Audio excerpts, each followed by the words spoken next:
নারায়ণগঞ্জ সোনারগাঁয়ের কাঁচপুর পাটাত্তা গ্রামে একটি বসতবাড়িতে gas leakage থেকে বিস্ফোরণে শিশুসহ একই পরিবারের ৪ জন দগ্ধ হয়েছে।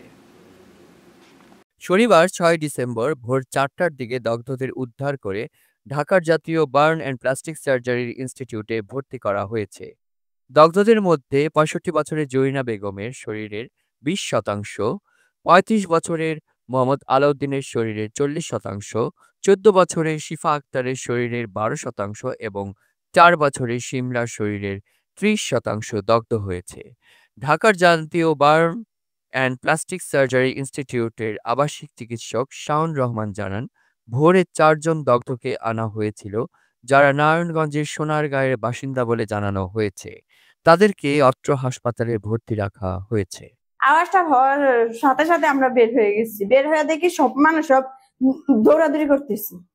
এই জায়গায় কাজ ভাঙার জন্য আসতে পারে না। এই জায়গায় দেওয়া যে ইয়া ছিল না, পর্দা ছিল না, পর্দা দিয়ে আগুন আর কি করে পড়ছে। আর আমরা যে যেমনি পাচ্ছে জান নিয়ে দৌড়াদৌড়ি করছে, আর কিছু দেখিনি আমরা।